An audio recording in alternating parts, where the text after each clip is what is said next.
امیر المومنین علیہ السلام نے حکمت 108 میں فرمایا ہے لقد علق بنیات هذا الانسان فزعة هي اعجب ما فيه وذلك القلب.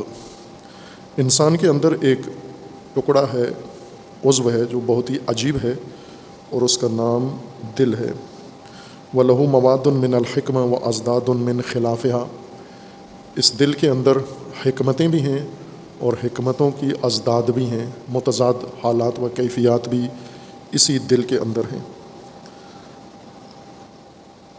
فَإِنْ صَنَحَ لَهُ الرَّجَاءُ أَضَلَّهُ الطَّمَعُ. اگر انسان کے دل کے اندر امید پیدا ہوتی ہے تو امید کے بعد فوراً اس کے اندر طمع بھی پیدا ہو جاتی ہے، اور جب طمع اس پر غالب آ جاتی ہے حرص اس کے اندر ایجاد ہو جاتی ہے، اور حرص انسان کو ہلاک کر دیتی ہے. اب انسان کو یہ دھیان رکھنا ہے کہ اس کی امید طمع میں تبدیل نہ ہو اور طمع حرص میں تبدیل نہ ہو. یہ نظم انسان نے کنٹرول اپنے اندر دل میں رکھنا ہے. وَإِن مَلَكَهُ الْيَأْسُ قَتَلَهُ الْأَسَفُ. اگر انسان کے اندر مایوسی چھا جائے، امید آ جائے تو طمع حتماً آ جاتی ہے، طمع پیدا ہو تو حرص بھی آ جاتی ہے، اور اگر امید کے بجائے مایوسی انسان کے اندر پیدا ہو جائے قَتَلَهُ الْأَسَفُ. افسوس اس کو ہلاک کر دیتا ہے. مایوسی کے بعد افسوس آ جاتا ہے انسان کے اندر. وَإِنْ أَرَدَ لَهُ الْغَضَبُ اشتد بِهِ الْغَيْظُ. اور اگر غضب انسان کے اندر پیدا ہو جائے تو انسان کے اندر غیظ کی شدت بھی آ جاتی ہے. مایوسی امید کے مقابلے کی حالت ہے. نا امیدی یعنی قلبی طور پر، ذہنی طور پر انسان جس چیز کو چاہتا ہے اس کے ملنے کی، حصول کی اس کو کوئی امید نہ ہو، کوئی احتمال نہ اس کو لگتا ہو، مکمل طور پر مایوس ہو، یقین ہو کہ یہ چیز مجھے نہیں مل سکتی، جس کا شدید خواہش مند ہے. بہت ساری چیزیں ہمارے پاس نہیں ہیں اور ہمیں ملتی بھی نہیں ہیں، اور ہم اس حالت کو مایوسی نہیں کہتے. اکثر ایسے ہی ہے، ہمارے پاس بہت کچھ نہیں ہے، جو ہے وہ کم ہے، اور جو نہیں ہے اس کی تعداد اور گنتی بہت زیادہ ہے. لیکن اس کو نہیں کہتے مایوسی کہ ہمارے پاس یہ نہیں ہے، یہ نہیں ہے، یہ نہیں. مایوسی اس کیفیت کو کہتے ہیں کہ آپ ایک چیز کے خواہاں ہوں کہ یہ چیز مجھے چاہیے، لیکن اس کے ملنے کی کوئی امید نہ ہو. یقین ہو آپ کو کہ یہ چیز مجھے نہیں مل سکتی، لیکن شدیداً خواہش ہے کہ ملے. اس حالت کو یاس کہتے ہیں، مایوسی کہتے ہیں. طلب شدید ہے، شوق شدید ہے، خواہش شدید ہے، ملنے کی ذرا امید نہیں ہے، یہ یاس کہلاتا ہے. مایوسی اس کو کہتے ہیں. تو بعض اوقات تو ممکن الحصول چیزوں کے بارے میں ہماری یہ کیفیت ہو جاتی ہے. بعض اوقات ناممکن امور کے بارے میں، یعنی ہم اپنے اندر آرزو اور خواہش ہی ناممکن کی پیدا کر لیتے ہیں، جس نے نہ ہمیں مل سکتی ہے نہ کسی اور کو مل سکتی ہے. ایک مایوسی یہ ہے کہ ناممکن چیز کی خواہش اپنے اندر پال لی ہے آپ نے. ایک یہ ہے کہ آپ کے پاس ممکن یا شاید ضروری چیز جس کو آپ چاہتے ہیں وہ آپ کے لیے ضروری بھی ہے، وہ اچھی چیز بھی ہے، وہ حتماً آپ کے پاس ہونی چاہیے، لیکن آپ کو کوئی امکان نظر نہیں آتا، نہ اس وجہ سے کہ وہ ناممکنات میں سے ہے، ممکنات میں سے ہے. آپ کو اپنے حالات یا اپنے ارد گرد کا ماحول اس حد تک پہنچا دیتا ہے کہ آپ کو وہ چیز ملتی ہوئی نظر نہیں آتی. یہ جو مایوسی ہے ممکن چیزوں کے بارے میں، بلکہ اچھی چیزوں کے بارے میں، ضروری چیزوں کے بارے میں، اور جن کا آپ کے پاس ہونا لازمی ہے، ان کے بارے میں نا امیدی یہ انسان کو تعسف میں مبتلا کر دیتی ہے. تعسف، افسوس، یعنی مایوسی کے بعد جو انسان کے اندر کیفیت پیدا ہوتی ہے، حسرت. نا امیدی کے ساتھ ساتھ جب نا امیدی بھی ہے کہ نہیں مل سکتی، اور نہ ملنے کا دکھ، نہ ملنے کا حزن، نہ ملنے کا سوگ جو انسان کے دل میں بیٹھ جاتا ہے کہ کاش یہ چیز مجھے ملتی، نہیں مل سکی، اور یہ دکھ انسان سے نکل نہیں رہا، اندر دل کے اندر چلا جاتا ہے، دل میں چلا جاتا ہے. اور یہ دکھ بہت خرابی پیدا کرتا ہے. یہ افسوس انسان کے وہ چیزیں جو ہم بھول جاتے ہیں وہ بہترین چیزیں ہیں جنہیں ہم فراموش کر دیتے ہیں, یاد ہی نہیں ہیں. لیکن جن چیزوں کا دکھ اور غم ہمارے دل میں بیٹھ جاتا ہے یہ بہت نقصان دہ اور مضر امور ہیں. آپ یہ نہ سمجھیں کہ یہ دکھ کسی شے کے نہ ملنے کا یا آپ کی آرزو پورا نہ ہونے کا, یہ میرے اندر دکھ کے طور پر کہیں موجود ہے کسی تہہ خانے میں, شعور میں, لاشعور میں. بلکہ یہ بات پہلے عرض کی ہوئی ہے آپ کی خدمت میں کہ جیسے انسان ماں کی رحم میں پیدا ہوتا ہے, رحم جہاں پر نطفہ انسان کا بچہ بنتا ہے, انسان بنتا ہے. رحم کا کام ہی یہی ہے کہ اس پانی کے قطرے کو اسی سے انسان بنائے. وہ فیکٹری, وہ دستگاہ اللہ تعالیٰ نے اپنی حکمت سے, اپنی ربوبیت سے, اپنی خالقیت سے, یہ کرشمہ ہے رحم کہ تمام حیوانوں میں ایسے ہے کہ ان کا نطفہ رحم میں مکمل انسان میں تبدیل ہو جاتا ہے. یعنی رحم قطرے کو قطرہ یا نطفے کو نطفہ نہیں رہنے دیتی, اس کو پال پوس کر انسان یا اگر حیوان کا ہے تو حیوان مکمل بنا دیتی ہے. پھر مکمل حیوان بننے کے بعد یا انسان بننے کے بعد اس کی ولادت ہوتی ہے, وہ رحم اس کو اگل دیتی ہے, وہ دنیا میں آ جاتا ہے. پھر آگے اس کی پرورش یعنی ایک رحم سے دوسری رحم میں آ جاتا ہے, پھر دوسری رحم اس کو پالنا شروع کر دیتی ہے. انسان کے اندر یہ ایک رحم ہے جس سے ہم آشنا ہیں, اس کو جانتے ہیں کہ اس کا کام ہی قطرے کو, نطفے کو پرورش دے کر کامل کرنا ہے.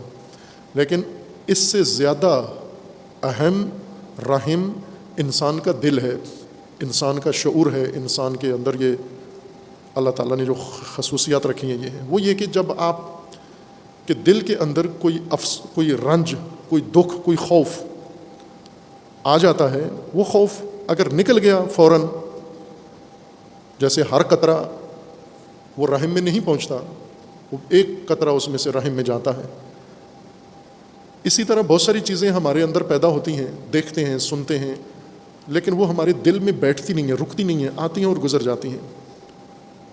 جیسے یہی باتیں جو یہاں خطبے میں کی جاتی ہیں یہ اسی طرح سے ہیں, ایک کان سے جاتی ہیں دوسرے سے نکل جاتی ہیں. ورنہ جتنا تقویٰ یہاں بیان ہوا ہے وہ اس کا اگر روزانہ ہر خطبے کا ایک لفظ, ایک حرف بھی ہمیں یاد رہتا تو ہماری کیفیت کچھ اور ہوتی. لوگ آپ کے پاس رجوع کرتے دعائیں مستجاب کروانے کے لیے, اگر تقویٰ کا ایک حرف ہر خطبے میں ہم دل میں اتار لیتے. اسی طرح بہت ساری اور چیزیں ہیں, ہم دیکھتے ہیں, سنتے ہیں, رویے لوگوں کے, اچھی چیزیں, بری چیزیں, یہ آتی ہیں ہمارے دل میں لیکن نکل بھی جاتی ہیں ساتھ ہی, رکتی نہیں ہیں. یہ ٹھیک ہے, یہ امور رکتے نہیں ہیں, نکل جاتے ہیں, نہ فائدہ دیتے ہیں نہ نقصان دیتے ہیں. لیکن کچھ امور ایسے ہیں جو دل میں رک جاتے ہیں اس قطرے کی طرح, نطفے کی طرح, کہ باقی قطرے سارے نہیں گئے رحم میں, ایک رحم میں چلا گیا. جو رحم میں چلا گیا وہ اب ضائع نہیں ہوتا, وہ پلنا شروع ہو جاتا ہے. اسی طرح ہم جو باتیں کرتے ہیں دوسروں کے ساتھ, اچھی اور بری, ہماری باتوں میں سے کچھ باتیں لوگوں کے دل میں اتر جاتی ہیں. ممکن ہے کسی کو دکھ پہنچایا ہم نے, وہ دکھ اس کے دل میں چلا گیا. کسی کو ہم نے توہین کی, وہ توہین اس کے دل میں چلی گئی. کسی کو ہم نے ناسزا کہا, وہ اس کے دل میں بات چلی گئی. اگر وہ دل میں چلی گئی تو وہ یہی بات نہیں رہے گی, ایک نقطہ نہیں رہے گا, چونکہ دل بھی رحم کی طرح پالتا ہے, پرورش کرتا ہے ان چیزوں کو, پال کے اس کو ایک بہت بڑا دکھ بنا دیتا ہے. روگ, اردو میں اس کو روگ کہتے ہیں. اب اردو مرزا غالب کو قبر سے اٹھا کے لائیں, پاکستانیوں کو اردو پڑھایا کر کے. روگ پنجابی میں بھی روگ کہتے ہیں, اردو میں بھی روگ ہی کہتے ہیں, مشترک لفظ ہے. روگ یعنی دل میں جس دکھ نے, غم نے جا کے گھر کر لیا ہے, نکل نہیں رہا, روگ بن گیا ہے انسان کا. دل اس دکھ کو بڑا دکھ بنا دیتا ہے, بڑی حسرت بنا دیتا ہے, بڑا غم بنا دیتا ہے. یہ غم عقدہ بن جاتا ہے, اس کو عربی اصطلاح میں عقدہ کہتے ہیں, آپ کی زبان میں اس کو کمپلیکس کہتے ہیں. جو آتی کسی کو نہیں ہے لیکن پڑھنی یہی ہے آپ نے, بقول انور مسعود کے کہ فیل ہونے کو بھی ایک مضمون چاہیے. انگلش کیوں ضروری ہے؟ تاکہ فیل ہونے کو بھی ایک مضمون چاہیے، اگر فیل ہونے کے لیے بھی تو کچھ چاہیے نا ہمیں۔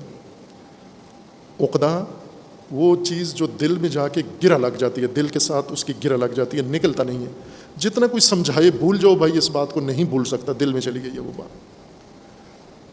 اسی طرح آپ جب کوئی آرزو کرتے ہیں، وہ آرزو آپ کی پوری نہیں ہوتی، یہ آرزو کا پورا نہ ہونا آپ کے دل میں دکھ بن جاتا ہے، یہ دکھ آپ کے دل میں چلا جاتا ہے، یہ تأسف بن جاتا ہے، اور یہ تأسف اور افسوس نہیں رہتا، بلکہ یہ آپ کے لیے ایک بڑا روگ بن جاتا ہے پوری زندگی کا۔ پھر آپ کی شخصیت کو یہ روگ سنبھال لیتا ہے۔ اب آپ جو باتیں کرتے ہیں نا، تو آپ خود متوجہ نہیں ہے کہ میں کیوں اتنا بدگمان کیوں ہوں، اتنا بدبین کیوں ہوں، اتنا منفی کیوں ہوں، اتنی نفرت مجھ میں کیوں ہے؟ اس لیے کہ وہ جو اندر دل میں بیٹھی ہوئی چیز ہے، رحم میں، وہ نطفہ پل کے بچہ ہو گیا، کامل ہو گیا ہے، اور اس نے آپ کی شخصیت کا سارا نظام اپنے اختیار میں لے لیا ہے، سنبھال لیا ہے۔ لہٰذا آپ ہر کام میں اس کا اب اثر ہوگا، ہر بات میں۔ آپ گھر میں اپنے بیوی بچوں کے ساتھ ہیں تو بھی اس عقدے کے مطابق عمل کر رہے ہیں، دوستوں کے اندر ہیں تو عقدہ اپنے آپ کو اظہار کر رہا ہے، کام کاروبار میں جہاں بھی ہیں آپ، قومی اجتماعی دینی مسائل میں ہیں، وہ اندر بنا ہوا عقدہ وہ اپنا اثر جگہ جگہ دکھا رہا ہے۔ مایوسی، ایک تو یہ دیکھیں کہ جس چیز کی نسبت آپ خواہاں ہیں، یہ ممکنات میں سے ہے یا ناممکنات میں سے ہے۔ اگر ناممکنات میں سے ہے تو آرزو ختم کر دیں۔ علامہ اقبال کے بقول کے تیری دعا ہے کہ ہو تیری آرزو پوری، تیری یہ دعا ہے کہ تیری آرزویں پوری ہوں، اور علامہ کہتے ہیں کہ میری آرزو ہے کہ تیری دعا بدل جائے۔ تو یہ کہتا ہے تیری آرزویں پوری ہوں، میری یہ دعا ہے کہ تیری آرزو تبدیل ہو جائے، یہ آرزو نہ کر، آرزو بدل دو اپنی۔ اور جو ممکنات کے بارے میں اور اچھی چیزوں کے بارے میں اور ضروری چیزوں کے بارے میں آپ کی آرزو ہے، اگر نہیں بھی مل رہی تو مایوس مت ہو، یعنی یہ نتیجہ مت لو کہ میں نہیں پہنچ سکتا ان چیزوں تک، ناممکن ہے میرے لیے۔ یہ آپ کے اندر احساس اپنے اندر ایجاد نہ ہونے دو، قنوطیت اپنے اندر پیدا نہ ہونے دو۔ لا تقنطوا من رحمت اللہ، اللہ کی رحمت سے کبھی بھی مایوس نا امید مت ہو، ہمیشہ امید زندہ رکھو اپنے اندر۔ یہ جو نہیں مل رہی چیز، تو اس کا مطلب یہ ہے کہ آپ نے صحیح اس تک پہنچنے کا راستہ نہیں اپنایا، آپ نے تیاری پوری نہیں کی، آپ صحیح طریقے سے اس کے خواہاں نہیں ہیں، اس وجہ سے مایوسی پھر بھی نہیں۔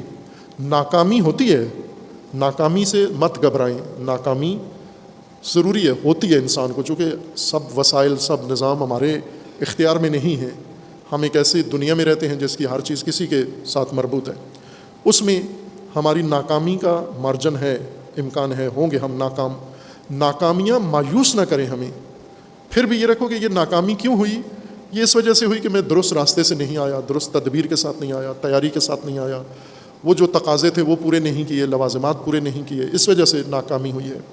لیکن یہ کہ اس نتیجے پر پہنچوں کہ یہ میرے لیے ممکن الحصول نہیں ہے، نہ، یہ حاصل ہو سکتی ہے۔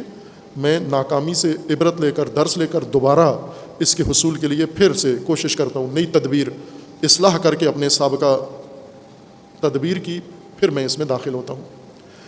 اگر مایوس ہو گئے، یعنی ایک تو ناممکنات کی آرزو نہ کریں، بے فائدہ چیزوں کی آرزو نہ کریں، لمبی آرزویں نہ کریں، جن چیزوں کا آپ کی زندگی میں کوئی فائدہ نہیں ہے ان کی آرزو نہ کریں، لیکن وہ جو ضروری چیزیں ہیں، جہاں تک آپ کو پہنچنا ہے، دنیا کی کوئی بھی کیفیت ہو، معاشی طور پر بہت اعلیٰ مقام تک پہنچنا چاہتے ہیں، بالکل آرزو کریں، علمی طور پر، اجتماعی طور پر، معنوی طور پر اعلیٰ ترین درجہ اپنے لیے مقرر کریں کہ میں نے یہاں پہنچنا ہے۔ ناکام ہوں گے چند دفعہ اس میں، لیکن مایوس نہ ہوں، چونکہ مایوسی جب آپ کے دل میں چلی جاتی ہے افسوس بن جاتی ہے، افسوس یعنی دکھ، اور یہ دکھ عقدہ بن جاتا ہے، یہ عقدہ انسان کو ہلاک کر دیتا ہے۔ وَإِن مَلَكَهُ الْيَاسُ قَتَلَهُ الْأَسَفُ، مایوسی جب انسان کے دل پہ آ جاتی ہے، فوراً وہ مایوسی افسوس بن جاتی ہے، اور افسوس انسان کو قتل کر دیتا ہے، مار دیتا ہے، ہلاک کر دیتا ہے۔ افسوس اس دکھ کا نام ہے جو دل میں بیٹھ جاتا ہے، اور انسان ساری عمر اس پر کڑتا رہتا ہے، ساری عمر اس کے اوپر حسرت کرتا رہتا ہے کہ یہ چیز مجھے نہیں ملی، پھر اس کی ذمہ داری دوسروں پہ ڈالتا ہے، پھر ان سے انتقام لینا شروع کرتا ہے، میں کیوں نہیں پڑھ سکا، فلاں وجہ سے نہیں پڑھ سکا، بس اس سے انتقام لوں، اسے برا بھلا کہوں، اس سے نفرت دل میں پیدا کر لوں۔ کوئی ہماری ناکامی کا سبب نہیں ہوتا سوائے ہمارے. ہم اپنی ناکامی کے خود خط کھینچتے ہیں, لائن کھینچتے ہیں. ناکامی کی لائن پہ چلتے ہیں تو ناکام ہی ہونا ہے. سیکھ کر اس کو تجربہ لے کے, بصیرت لے کے اور رہنمائی لے کے دوبارہ شروع کریں. ناکامی والی پٹڑی پہ نہ چڑھیں, آپ کامیابی والی پہ چڑھیں تو آپ یقیناً کامیاب ہوں گے انشاءاللہ.